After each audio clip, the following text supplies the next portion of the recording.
और बहुत गंभीर समस्या है महिला सुरक्षा।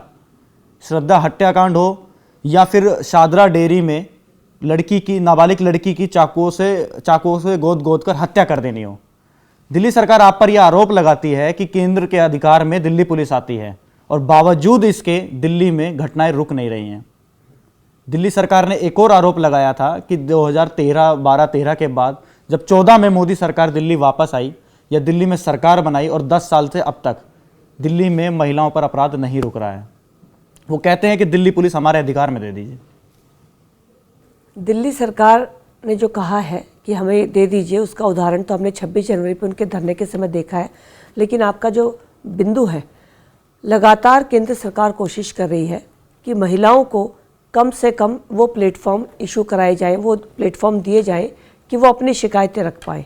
जगह जगह पर पुलिस पिकेट्स बनाई गई हैं, महिला थाने खोले गए हैं और महिलाओं को एक अलग से नंबर अलॉट किए गए हैं कि अगर उनके साथ कोई भी ऐसी घटना होती है जिसमें उनके साथ कोई दिक्कत है तो वो उस नंबर पे बता सकते हैं। लेकिन आपकी बात सही है कि दिल्ली में जो घटनाएं हैं वो हो रही हैं, लेकिन ये घटना मिलजुल कर दूर करने की बात है।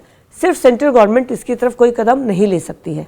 सेंट्रल गवर्नमेंट पुलिस को वहाँ पर लाकर एक सुरक्षा का वातावरण बना सकती है, लेकिन अगर मान लीजिए पब्लिक कनेक्टिविटी नहीं है, महिलाओं को रात बिरात अगर रोड पर जाना पड़ता है तो वो अपने आप में एक बड़ा मुद्दा बन जाता है। तो महिलाओं को सुरक्षित रखने के लिए सेंट्रल गवर्नमेंट ने कैमरे लगाने की पहल की है। आप देखेंगे दिल्ली में जगह जगह, आप कहेंगे कि वो तो दिल्ली सरकार भी लगा रही है, लेकिन दिल्ली सरकार और सेंट्रल गवर्नमेंट के कैमरे में फ़र्क है। आप देखेंगे दिल्ली सरकार का कैमरा, उसकी कोई विज़न या उसकी जो स्टोरेज कैपेसिटी है बहुत कम है, जबकि जो सेंट्रल गवर्नमेंट के वो सभी मेन रोड्स के ऊपर लगाए गए हैं। सभी मार्केट्स के अंदर भी सेंट्रल गवर्नमेंट कैमरे लगा रही है। तो दिल्ली सरकार जिस तरह से आरोप लगाती है, आरोप लगाने के लिए नहीं, बैठकर बात करने की जरूरत है कि दोनों सरकार मिलकर किस तरह से कर सकती है।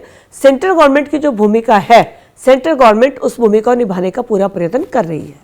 सीसीटीवी कैमरों की आपने बात करी, उन सीसीटीवी कैमरों में केवल घटनाएं कैद होती हैं।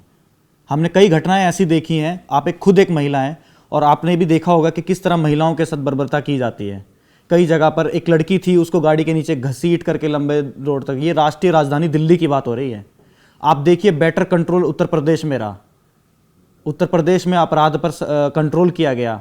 उत्तर प्रदेश से ही सटा हुआ दिल्ली है और दिल्ली इतनी राष्ट्रीय राजधानी है, इतने बड़े बड़े लोग यहाँ रहते हैं, पूरे राजनीतिक महकमा यहाँ लगा रहता है, उसके बावजूद दिल्ली की महिलाएं सेफ नहीं है। और ये मुद्दा आज से नहीं, शीला दीक्षित के टाइम से चला रहा है। जिस घटना का, निर्भया कांड का आपने जिक्र किया, वो दिसंबर 2012 की बात है। पूरा देश उस समय एक तरह से कहिए बहुत शोक में चला गया था कि ऐसा कैसे हो गया।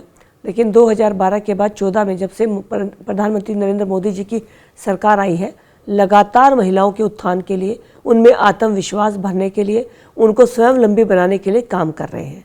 दिल्ली में जो काम आपने कहा कि भाई क्या कर रहे हैं, तो दिल्ली के अंदर कैमरे लगाने के साथ साथ महिला थाने खोलना, महिलाओं को आत्मनिर्भर बनाने के लिए जो प्रयास किए जा रहे हैं, उन सब में उनको ट्रेनिंग भी दी जाती है कि वो अपनी रक्षा किस तरह से कर सकते हैं।